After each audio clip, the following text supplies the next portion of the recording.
Baba. Hello, ladies and gentlemen. Welcome. My name is Baba Baba, the master storyteller of Nigeria land. Today, I am going to be telling you a very interesting story, and I want you to pay attention. A long time ago, there was a king who lost his chief warrior, who happens to double as the chief security officer in the land. The king was bothered. If anything was to happen, how is he going to survive without this powerful person? So he sought on how to replace this powerful warrior that has left to the unknown.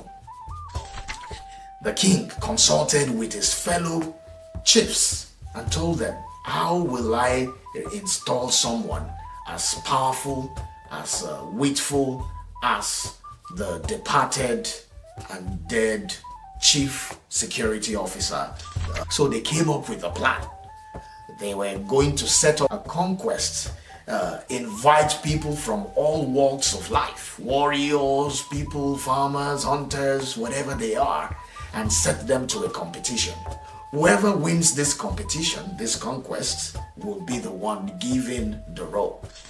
The idea sounded good to the king, so he sent his town crier to go about all neighboring villages and tell every young able man that if they can win this conquest and surmount the challenge that has been set before them, he's going to put them in the position of the chief security officer of the town. Aside from that, he's also going to give them $1 million as compensation for fulfilling the terms of this contract. This was good news to all the villagers that heard it.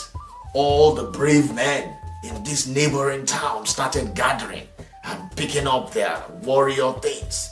They were not even sure what it was. Some said it was going to be a fight.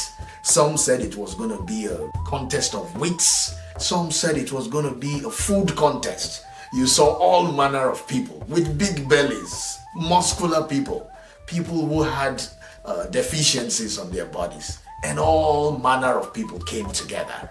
The day the king's set came, and as expected, the various people that have been invited all gathered in front of the king's house. There was food and drinks, and there was cultural displays before the main event. At a certain time, the king stopped all of that frivolities and went straight to the business of the day and announced, I am going to give $1 million to whoever fulfills this challenge. And on top of that, that person will become my chief security officer, which happens to be a very prestigious position in the land. The wife of such a person will walk around town with shoulders high and said, hey, I am the wife of the chief security officer of the king. The children of such a person will be proud to walk around town and say, my father is the chief security officer of the king. All the villagers wished and hoped that this position fell into their hands. So what is the contest?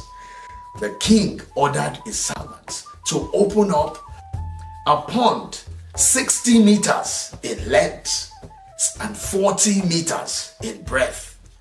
This pond was filled with water, and inside the water was all manner of animals, crocodiles, snakes, scorpions, all manner of dangerous water and aquatic animals were inside this well. So the king told the villagers, all the prospective men that want to become the chief security officer will have to come to the beginning of the pond. And if they can jump into the pond and swim through the 60 meters in length and 40 in breadth to the other side, they have won the competition. As simple as that. But the crocodiles were hungry and they were looking very, very terrible. Everybody thought about it.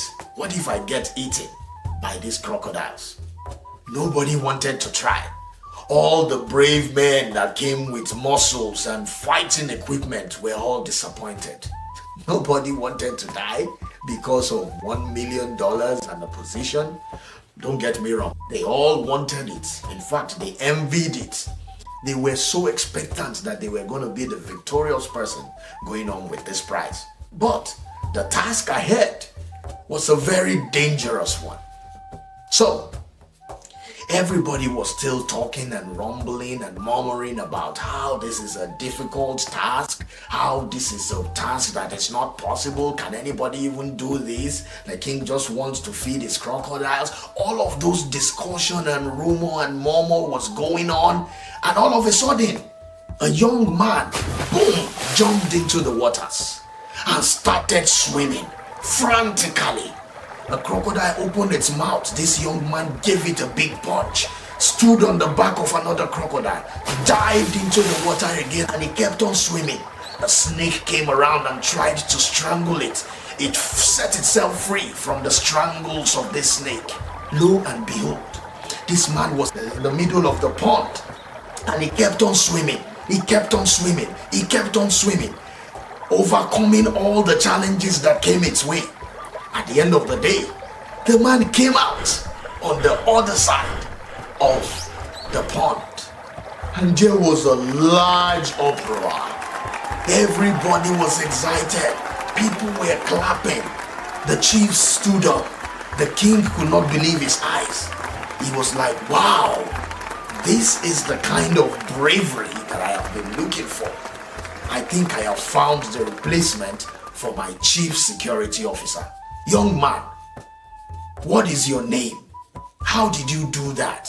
Wow, you are a brave soldier. I am going to appoint you as my new chief security officer. As a matter of fact, I will increase the money from $1 million to $3 million. And there was another uproar. But just as the uproar was dying down, the man was panting frantically. He was like, and then he looked back. The first thing that the man said was, who pushed me? And the villagers were like, pushed you, K? What happened? The man said, somebody pushed me. And then the wife of the man that swam through the 60-meter long pond smiled, a wry smile. You know those kind of smile when you know what is going on. You women, you have all those kind of smiles. The woman smiled and asked the king. She said, Your Royal Highness, do we still get the position and all of that? The king said, absolutely. I am a man of my words. Anyone who was able to do this challenge will get the money. And like I said, I have doubled it. And so the woman said, I am not going to say much. I just have a proverb, an adage that our forefathers used to say, that behind every successful man, there is a woman that pushed him. The man will not have done it if he was not pushed by his wife. So ladies and gentlemen, don't get so caught up in situations in front of you, especially if you have a wife. And kudos to all women all around the world who has pushed their husbands to success. Different kinds of success. Financial success, marital success, monetary success, material success, academic success. Kudos to all beautiful women all around the world. This is just a funny story to tell y'all that the women are an important part of every family setting and the success of a man. My name is Baba Onibaba. Omoba Origun Aobodoshebo. Omoba Rakala Aobodoshoro. Until another edition of this storytelling time. O Dabo. Baba.